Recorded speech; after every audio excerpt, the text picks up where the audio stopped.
Hey guys, welcome back to my channel. My name's Maddie if you're new here, and today's video is going to be a 2024 book tag. I saw Larry Reed's Queen Larissa here on YouTube. She actually created this tag and I decided I wanted to have fun and do the tag as well. So let's get right into it. But before we continue, make sure you're subscribed down below because I do post new book videos every week. Okay, so the first question is, how many books are you planning to read in 2024? I have my Goodreads challenge set to 80 books right now, and I think that's totally doable. Last year I read 105 books, and I think my goal was like 50 or something like that. The only reason I didn't make it more than 105 books this year is I feel like I'm going to be doing a lot of traveling, and I don't know if I'll be able to read as many books, but the plus side of that is I do enjoy reading on planes. So if I'm on long plane rides, maybe I'll still get more than 80 books finished. I don't know. Right now I'm ahead of schedule, and that is because I've read a lot of short books, and I just finished a novella actually. So maybe I'm kind of cheating. But currently I've read 16 books, and it is February 16th. Perfect. I'm 6 books ahead of schedule if I want to read 80, so that's good news. Next question is, what are your most anticipated releases of the year? Girl!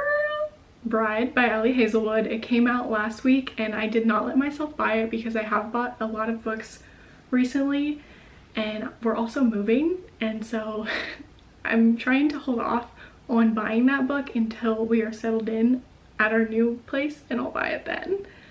But so far I have it on hold at the library, so hopefully I'll get that soon. Then of course, Magnolia Park's Into the Dark, the third and final book in Magnolia and BJ's story. It came out I think on February 13th. I pre-ordered it, but I pre-ordered it from Waterstones, which is a bookstore in the UK, because I wanted the original covers, the original indie covers. And so it's not here yet. I wish I could show you it, but the cover is gorgeous and I'm reading this the second it is in my hands. And then of course we have Funny Story by Emily Henry, my queen. I cannot wait to read this book. I keep seeing everybody talk about the arc and how it is one of her best books yet, and also how it's one of her spiciest books yet. I'm excited to read this. Emily Henry will never let me down, ever. And if she does, it's probably my fault. Okay, next question. A book on your physical TBR you probably won't ever read. Now this is hard for me because if I buy a book, I'm gonna read it. You know, it may take me a few years, but in my head, I'm like, if I don't read that book and I get rid of it, it was a waste of money. So every book that's on my TBR, I'm literally going to read because I'm crazy and I don't want to waste money. It just depends when I'm gonna get to the book, you know? However, there is one book that I don't think I'm going to read because of how sad it is. And it is The Art of Racing in the Rain by Garth Stein. And I originally made Sam buy this because I heard on the podcast I'll Read What She's Reading, the three girls always talk about this book and they know it's sad, but it's such a good read for dog lovers and dog owners. And so I picked it up and I told myself Sam has to read it first, my husband, and he'll let me know how sad it is and if I can handle it. And he got about, there's literally a bookmark, 100 pages in and just kind of stopped reading it, and he was like, I think it's gonna be too sad for you. And he didn't even finish it. So unfortunately I don't think I'm gonna read this because I don't like to read sad dog books, but I'm sure it is a great story. The next question is a new genre you'd like to try more of. I put literary fiction on here, and then the next question says, what book made you want to try this genre? I just finished this. You will see a reading vlog coming soon with my thoughts on this book, Tomorrow and Tomorrow and Tomorrow by Gabrielle Zevin. And I was absolutely blown away by this story. And I think I'm a literary fiction girl. Thought I was solely romance and fantasy, but this book tugged on my heartstrings. And I also want to read, Gabrielle Zevin has another book that's literary fiction. I mean, all of her books could be, I don't know. It's called The Storied Life of A.J. Fickery. And there's actually a movie as well with Lucy Hale. So I want to read that book next. along with other literary fiction books, so leave your recommendations down below. I also wanted to include this. Another genre I want to read more of is Hermione and Draco fanfiction. That sounds crazy, but the book that made me want to get more into Draco and Hermione fanfiction is Manacled. I read it last year and I absolutely loved it. And I know there are so many other amazing fanfictions out there about Draco and Hermione from Harry Potter, so I want to read them. And you can download those to your Kindle, so it makes it easy to read. Just thought I would give an honorary mention to fanfiction, because fanfiction is so well written, okay? Next question is a book you're most likely to reread. Do I need to say anything else? No. A book you wanted to get to in 2023 but didn't, so it's a priority in 2024. Great question. Honestly, any book that's on my fiscal TBR, but I have two in mind. I've been pronouncing this book wrong. I could still be pronouncing it wrong, but recently I've called it A Man Called Ove, or Of. I've heard people say A Man Called Ove, so that's news to me.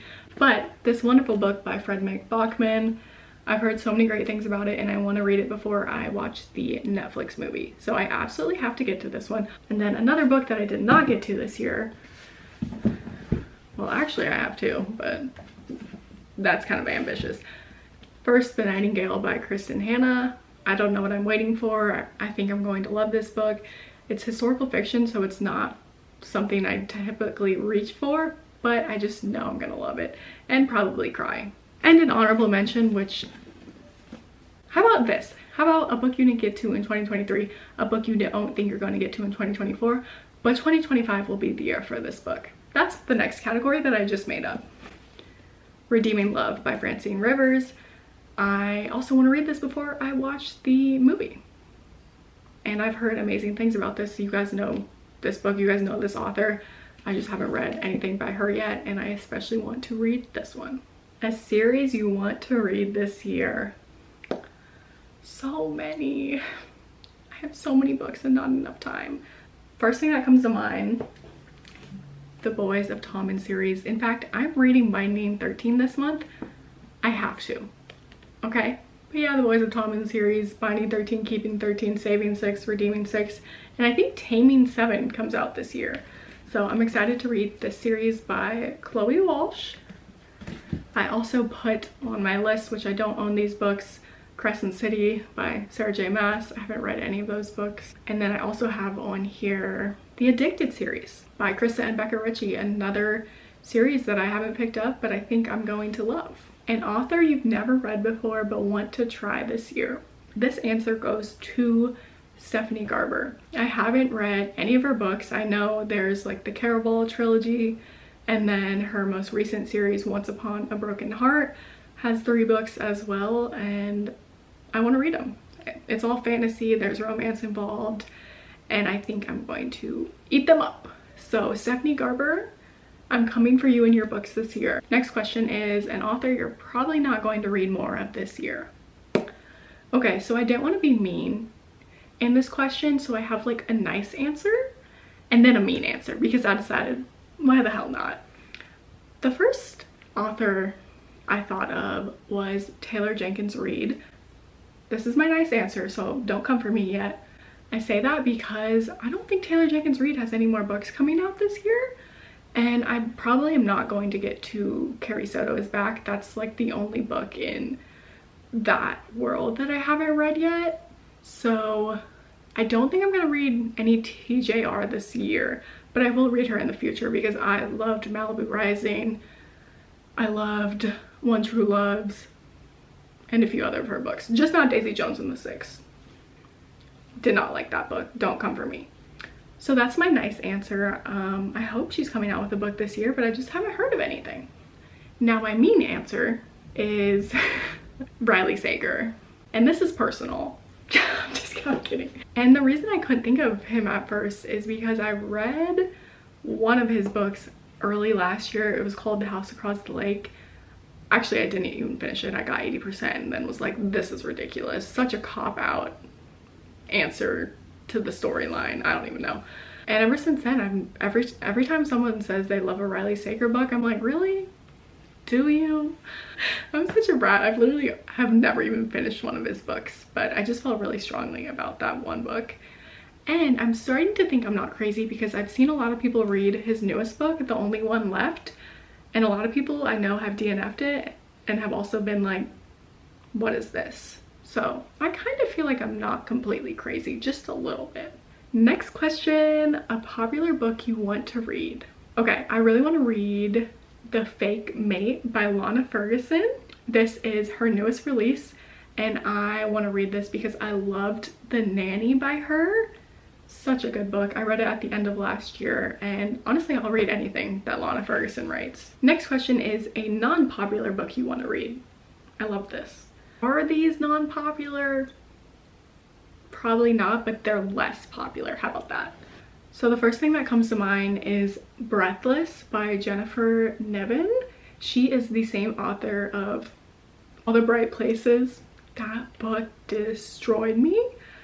And it's also a movie on Netflix. Highly recommend. That's one of her more popular books, but I haven't heard about this one until recently. I actually heard about this because I was scrolling through Emily Henry's Goodreads and looking at all of her 5-star ratings, and this was one of her 5-star books. So I want to read it. It has 20,000 reviews on Goodreads, so it's really not that unpopular, but I haven't heard much about it. How about that? And then another non-popular book I want to read is Anything by Catherine Walsh. I read a Christmas book called Snowed In by her and gave it 5 stars and loved it, and then I realized she has a bunch of other books. Some of her books have a lot of ratings, but there are a few that have less than 5,000 reviews on Goodreads, and I'll read anything she writes. Okay, I love being stupid because the popular book I talked about that I can't wait to read, The Fake Mate by Lana Ferguson, has less reviews on Goodreads than the 2 non-popular books I talked about. So maybe that book is not as popular as I think, but it's going to be amazing. I know that for sure. So just to give you guys some other examples of popular books that I can't wait to read, we also have The Invisible Life of Addie LaRue by V.E. Schwab, because this was popular a while ago and I had wanted to read it years ago, but I feel like it's kind of resurfacing because I saw Taylor Tippett and Sarah Caroli both read it recently and they still thought it was worth the hype and it was like beautiful and emotional and perfect. So that's another popular book I want to read. And then one more I just thought of is One Day by David Nichols. You might have seen the Netflix series just come out and it looks so good, but I want to read the book first because I'm annoying and people compare it to Normal People, and I love that book and I love the TV series. I mean, I have this poster right here, so I just wanted to give you guys a better answer since my girl math ain't mathin'. And then I wanted to share one more book with you guys that many people probably haven't heard of. It's called Fast by Millie Belizaire. This is actually part of my February TBR. I'm hoping to get to it. It's on Kindle Unlimited. I saw Shaughnessy talk about it and recently Heather McLary, and they say it's a beautiful story. It's really sad, but I do love reading emotional books and crying. So there's that. It has less than 3,000 reviews on Goodreads, but oh my gosh, it has a 4.8 average rating. So this is gonna be really good, I can tell. Okay, next is an audiobook you want to listen to this year. Britney Spears' memoir, Matthew Perry's memoir. Also, I want to listen to Big Magic by Elizabeth Gilbert. It's kind of like a self-helpy book. I saw Olivia Rodrigo recommend this. For creative people, it just leaves you feeling inspired. A book you want to read based on the cover. I want to read The Ordeal of Being Known by Malia Rose. This is on Kindle Unlimited, and actually this one doesn't have that many reviews either, but the cover is gorgeous and the description of the book sounded amazing to me, which is why I had downloaded it. Oh, and I recently came across another smaller author on TikTok. I think her name's Liana, and she wrote a young adult romance book recently. It's called Picking Daisies on Sundays, and the title is so cute. I think she illustrated it herself, so shout out to her. A book to TV adaptation you're excited for? So many. So many. So I'll start with one that's not brand new, but the 3rd season of Heartstopper is coming out, I think, in fall of this year.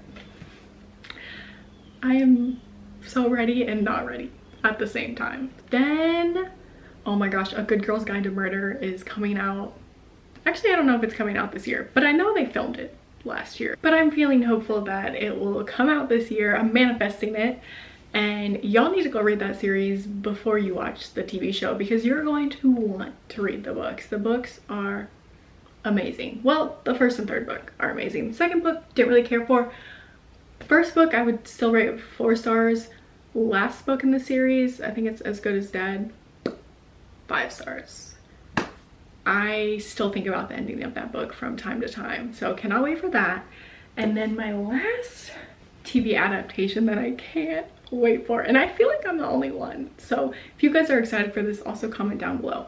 The Idea of You by Robin Lee. Y'all, this movie is going to be everything to me.